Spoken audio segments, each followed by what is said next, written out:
একটা নতুন ব্লগে জানাই অনেক স্বাগত আর অনেকটা ভালোবাসা। আশা করছি তোমরা সবাই খুব ভালো আছো আর আমরাও সবাই ভালোই আছি। দেখো সকালবেলায় হাজবেন্ড চলে গিয়েছে স্কুল আর তারপর আমি বিছানা তুলতে এসেছি।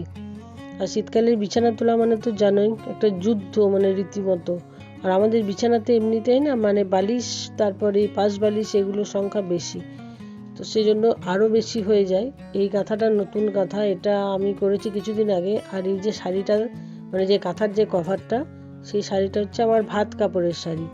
এত দুর্দান্ত ছিল শাড়িটা, কি বলবো, একদম ডিপ দুধে আলতা রঙের ছিল। তো শাড়িটা একটু অন্যরকম, মানে একটু হয়ে গিয়েছিল কালারটা বলে আমি শাড়িটা অন্য কাজে ব্যবহার করে দিয়েছি। আর শাড়িটা আমি পরেছি, প্রচুর প্রচুর পরেছি। তো চলো এখন সেগুলো সমস্ত গুছিয়ে রাখবো, তারপর বিছানাটা ঝাড়তে হবে। অনেকটা জামা কাপড় আছে, সেগুলোকেও মিলতে হবে। আবার কিছু কিছু জামা কাপড় ভাঁজও করতে হবে। ভিজেগুলো ছাদে নিয়ে গিয়ে মিলবো, আর যেগুলো শুকিয়ে গিয়েছে সেগুলো সব ভাঁজ করে রাখবো। কিন্তু তার আগে সকালে একদম যেটা সব থেকে গুরুত্বপূর্ণ কাজ, বা বলতে পারো সব থেকে বড় কাজ, সেই কাজটা করে ফেলে আমার মনে হচ্ছে সকালে 50% কাজ আমার কিন্তু কমপ্লিট হয়ে গিয়েছে। আর এই দেখো বিছানাটা এবার ভালো করে ঝাঁটা দিয়ে একটু পরিষ্কার করে নিই। আর এখানে দেখো এগুলো আগের দিনের সমস্ত জামা কাপড়, মানে আগের দিন কাচা হয়েছিল, সেগুলো শুকিয়ে গিয়েছিল। কয়েকটা ভাঁজ করা আছে, কয়েকটা ভাঁজ করতে হবে। আর এই ড্রেসটা হচ্ছে আমার মেয়ের স্কুলের ড্রেস। ওদের এবছর সালোয়ার কামিজ দিয়েছে নেভি ব্লু রঙের উপরেরটা, আর নিচের যে প্যান্টটা সেটা সাদা রঙের। তো সেটাকে এখন ভাঁজ করে রাখলাম। ওনার তো এবার এটা লাগবেই, যেহেতু স্কুলের ক্লাস আস্তে আস্তে শুরু হয়ে যাচ্ছে। সকাল থেকে উঠে কাজের তো কোনো শেষ থাকেই না, আর বিশেষ করে এই ধরনের কাজের তো শেষ থাকেই না। আর ওই যে একটা ব্যাগ দেখালাম, ওই ব্যাগটা হায়দ্রাবাদ থেকে আমার হাজব্যান্ড এনে দিয়েছিল আমার মেয়েকে। ব্যাগটা বেশ ভালো। তাহলে চলো বন্ধুরা, কাজগুলো এখন সেরে নিই, তারপর পরে এসে তোমাদের সাথে আবার কথা বলবো।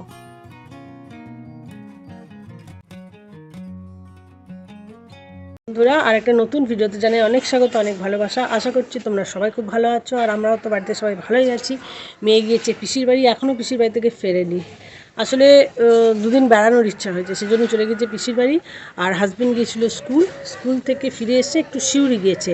আসলে ওর স্কুলের একজন টিচার যিনি রিটায়ার করেছেন, তো ওনার কিছু অফিসিয়াল প্রয়োজনে আমার হাজব্যান্ডকে যেতে হচ্ছে ওনার সাথে।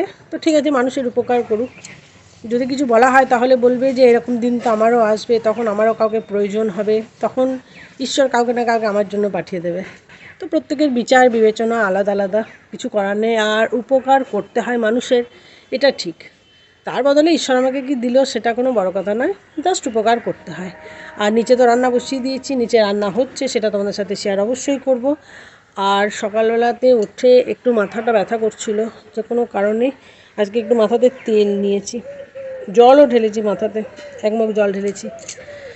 তাহলে ঠিক আছে, চলো এখন নিচে যাই, নিচে গিয়ে দেখি রান্না কত দূর কী হলো। রান্না বসিয়েই এসেছি, তারপর পরে তোমাদের সাথে আবার কথা বলবো। আর আজকে দিনটা বেশ সুন্দর, হালকা হালকা রোদ উঠেছে, ঠান্ডা ঠান্ডা আবহাওয়া, ঠিকই আছে। রান্নাঘরে কাজ করি তো সেজন্য সোয়েটার পরে আমি কাজ করতে পারি না, বারবার কলের জলে হাত ধুতে গিয়ে হাতটা পুরো ভিজে যায়। চলো এখন নিচে যাই, আবার পরে তোমাদের সাথে এসে কথা বলছি। চলো এখন গিয়ে দেখি রান্নাঘরের কি খবর। রান্নাঘরের আজকের খাস খবর হচ্ছে তেল গরম হয়ে গিয়েছে, একদম মানে ধোঁয়া উঠছে। এখানে মাছ ভাজবো। এই যে বাজার থেকে মাছ এসেছে, মাছটা পরিষ্কার করে ধুয়ে লবণ আর হলুদ মাখিয়ে রেখে দিয়েছি।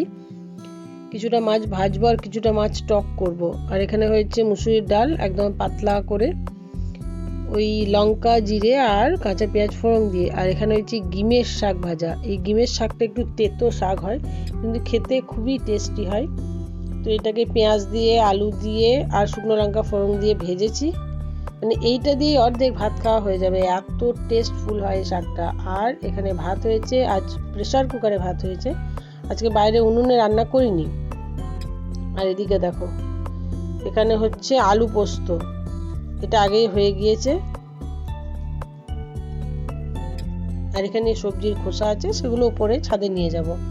উপরে ছাদে একটা বড় গামলার জল করা হয়েছে, তো সেখানে এগুলো ফেলে দেবো, পচে গেলে গাছের গোড়ায় দেওয়া হবে। তো চলো এখন মাছগুলো সব ভেজে নিই। আর এই যে পিসের মাছগুলো দেখছো, তো এই মাছগুলো ভেজে তুলে রাখবো। আর মুড়ো আছে, আর যে লেজের দিকটা আছে সেটাকে টক করব। মোটামুটি এটুকুই এখন অবধি প্ল্যান আছে। দেখো তেঁতুল ভিজিয়ে রেখেছি, আর এই কৌটোটার মধ্যে না তেঁতুল ছিল, তো যেটুকু তেঁতুল ছিল সেটাও কৌটোর মধ্যেই ভিজিয়ে দিয়েছি। তাহলে চলো রান্না বান্নাটা সেরে নিই, তারপর আবার আসবো তোমাদের সাথে কথা বলতে। অনেকক্ষণ পর আবার ভিডিও অন করছি। এখন হচ্ছে সন্ধেবেলা, আর গ্যাসে বসিয়েছি গরম জল, কিন্তু কোনো চা করার জন্য নয়। এই গরম জলটা জুহুকে দেব, জুহু গার্গেল করবে। ওর সন্ধেবেলাতে গার্গেল করতে হবে, ওর গলাটার অবস্থা খুব একটা ভালো নেই, তো ঠান্ডা লেগেছে প্রচণ্ড পরিমাণে, সেই জন্য ডাক্তার দেখানো হয়েছে। আর ডাক্তার ওকে বারবার গরম জল দিয়ে গার্গেল করতে বলেছে, একটা নির্দিষ্ট ওষুধ দিয়ে। তো গরম জলটা করে নিলাম। আর এই মুহূর্তে যে গরম জলটা ঢালছি, সেই গরম জলটা কিন্তু খুব একটা মানে গরম হয়নি। তো আমি এটা ঢালার পর যখন গ্লাসটা হাতে ধরছি, তখন মনে হচ্ছে যে না, একটু কম গরম হয়েছে। তো এটাকে আবার গরম করেছি, আর এই দেখো এবার এটা গরম হয়ে গিয়েছে। এটা গিয়ে এখন জুহুকে দিয়ে দেবো। এর মধ্যে একটু ওষুধ মেশাবে, তো ওষুধ মিশিয়ে তারপর ম্যাডাম এটা গার্গেল করবেন। তো দেখিও এখন ঘরের ভিতরে কি করছে, চলো। দেখো এখানে ওর বাবা ঘুমাচ্ছে, আর আজকে একদমই ঠান্ডা নেই। দেখো ঢাকা ঢাকা কিচ্ছু নেয়নি। আর এই যে জুহু এখানে বই গোছাচ্ছে। বইয়ের এই যে তাকটা আছে, এটা যেন সবসময় পরিষ্কার পরিচ্ছন্ন থাকে, সেই জন্য বইটা গুছিয়ে রাখছে। আর এখন তো নতুন নতুন বই, এখন তো কোনো ব্যাপারই নেই। বাড়িতে সবজি একদম বাড়ন্ত, সেজন্য বরকে ঘুম থেকে তুলে পাঠালাম সবজি আনতে। একদমই সবজি নেই। আর আজকে অনেকবার করে রিকোয়েস্ট করলাম যে অনেক দিন বিরিয়ানি খাইনি, তো আজকে বিরিয়ানি নিয়ে এসো। প্রথম প্রথম না নাই বলছিল, না না এখন হবে না, এখন বাইরের খাবার খাওয়া যাবে না। তো তারপর অনেক জোর করে, মানে কি বলবো কীভাবে যে কত কাকুতি মিনতি করে বললাম, তখন বললো বেশ ঠিক আছে আনছি। আর আমার শাশুড়ি আজকে কিছুই খাবেন না, শরীরটা খুব খারাপ। বাবার জন্য এগ রোল আনছে, এগ রোল আনছে না, এগ রোল আসবে। আর এখানে এই বাচ্চাটা বসে বসে মলাট করছে, ওর একটা বই মলাট হতে বাকি ছিল। আর দেখতে দেখতে জুহু 7-এ উঠে গেল। আমার সেই দিনগুলো খুব মনে পড়ে, যখন জুহু হয়েছিল, মানে যে টাইমটায় মানে খুব চোখের সামনে জল জল করে ভাসে সেই দিনগুলো। বাচ্চাটার হওয়া, তারপর একটু একটু করে বড় হওয়া, আমাকে কোনো দিন কোনো রকম ট্রাভেল দেয়নি, কোনো রকম কষ্ট দেয়নি, কোনো দিন রাত্রে জাগায়নি। একাধ দিন হয়তো মানে খুব শারীরিক সমস্যা হলে জাগিয়েছিল, কত লজ্জা পেয়ে গিয়েছে। আমাকে কোনো রকম কোনো দিন জ্বালায়নি। হয় না দু একটা বাচ্চা যে রাত্রেবেলা খুব ডিস্টার্ব করে, মাদের খুব সমস্যা হয়, সেক্ষেত্রে আমার কোনো সমস্যা হয়নি। তবে যেটুকু রাত জাগতো সেটুকু ওর বাবা ম্যানেজ করে নিত। সময় কত তাড়াতাড়ি পেরিয়ে যায় বলো তো, জুহু 7-এ উঠে গেল। এটাই একটু আগে বসে বসে ভাবছিলাম যে সময় খুব তাড়াতাড়ি বদলে যাচ্ছে, মানে খুব ঝড়ের গতিতে সময় পেরিয়ে যাচ্ছে। এখন যে হাফ সোয়েটারটা দেখছো, এই হাফ সোয়েটারটা আর এই চাদরটা অবশ্যই দুটোই আমি আমার বিয়ের পর প্রথম যখন হানিমুনে গিয়েছিলাম, গ্যাংটক গিয়েছিলাম, তো তখন সেই দুটো কিনেছিলাম। এই কালারটা আমার খুব ভালো লেগেছিলো, আনকমন লেগেছিলো, একটা মেহেন্দি কালার, এটা বেশ সুন্দর। আর এই চাদরটা আমার খুব পছন্দ হয়েছিল। আজকে গায়ে এই দুটো নিয়েও মনে মনে ভাবছি যে কত বছর হয়ে গেল বিয়ে হওয়া, আর সব কিছু খুব তাড়াতাড়ি পেরিয়ে যাচ্ছে। মেয়ে আমার এখন মাথায় মাথায় হয়ে গিয়েছে, মানে মাথায় সমান সমান হয়ে গিয়েছে আমার সাথে। তো ঠিক আছে, সব কিছু তো এভাবে এগোবেই, এভাবে মানে পরিবর্তনশীলই তো পৃথিবী, পরিবর্তন তো হবেই সব কিছু। কোথাও যেন আমরাই পিছনে থেকে গিয়েছি, আমরা এগিয়ে যেতে পারছি না। তো ঠিক আছে বন্ধুরা, এখন ও মলাটগুলো করুক। আর ওই মলাট করা দেখলে বা বই নিয়ে পড়া সব কিছু দেখলে না, আমার নিজের ছেলেবেলাটা খুব মনে পড়ে, খুব মিস করি। এমন যদি হতো যে যে জিনিসগুলো খুবই সুন্দর সেগুলো আবার ফিরে আসতো আমাদের কাছে, তাহলে কি ভালো হতো বলো। যেগুলো খুবই কিছু কিছু জিনিস আছে জীবনে, যেগুলো যদি ফিরে আসতো খুব ভালো হতো। আমার স্কুল লাইফটা আমি খুব মিস করি, বিশেষ করে ক্লাস 10 অবধি, মাধ্যমিক অবধি, মানে ওই টাইমটুকু আমি খুব মিস করি। আমি খুব মিস করি আমার সমস্ত ফ্রেন্ড সার্কেল, বন্ধুদের যে ব্যাচ, যদিও অনেকের সাথে এখন আমার কানেকশান আছে, আমাদের গ্রুপটাই ছিল সেরকম কানেকশান রাখার মতোই গ্রুপ। আর জুহুর এখন অত্যাধিক ঠান্ডা লেগেছে, তো ওকে ওষুধ খাওয়ানো হচ্ছে। হ্যাঁ, টনসিলটা ফুলে গিয়েছে, ওকে ওষুধ খাওয়ানো হচ্ছে, গার্গিল করছে গলাতে। এটা জুহুর মানে একটা সমস্যা, এই সিজন চেঞ্জে অত্যধিক বেশি ঠান্ডা লাগবে। আর এদিকে জুহু বইয়ের তারটা কেমন গুছিয়ে রেখেছে দেখবে, এই দেখো, এই দেখো, এই দেখো, এই জায়গাটা আবার অপরিষ্কার থাকলে ওনার আবার ভীষণ রাগ হয়।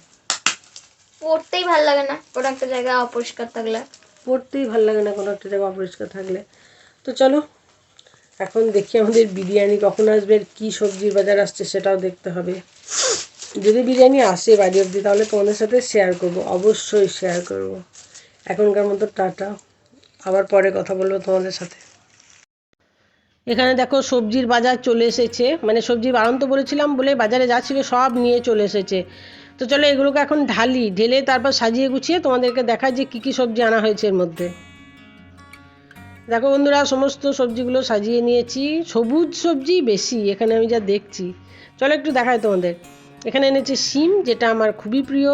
তারপর এনেছে বরবটি, এটাও বেশ ভালো লাগে, আলু দিয়ে ভাজবো ঠিক করে নিয়েছি। বেগুন এনেছে, বিনস এনেছে, আর এদিকে ক্যাপসিকাম, গাজর আনেনি। তো ঠিক আছে, গাজরটাও আনা করাবো। আর এখানে টমেটো আছে, টমেটোর পর এটাতে আছে আদা, রসুন আর কাঁচা লঙ্কা, তিনটে একসাথে এভাবে এনেছে।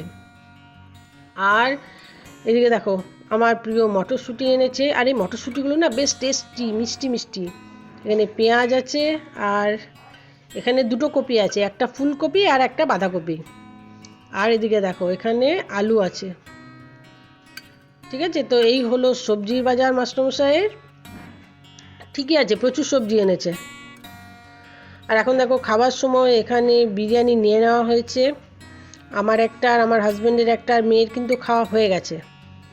আর হাজি বিরিয়ানি আনা হয়েছে আমাদের এখানে পালির মোড় থেকে, দুর্দান্ত খেতে হয় বিরিয়ানিটা, কিন্তু এবারের বিরিয়ানিটা খুব একটা ভালো আমার লাগেনি।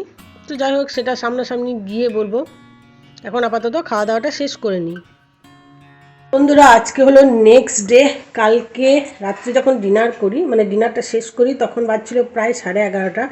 কারণ আমাদের সাথে সাথে তো বাবারও খাবার আনা হয়েছিল, আর বাবা যেহেতু মাংস খায় না, মানে চিকেন মাটন কিছুই খায় না, বাবা কোনো দিন খাইনি, কোনো দিন চিকেন বা মাটনের স্বাদই নেয়নি।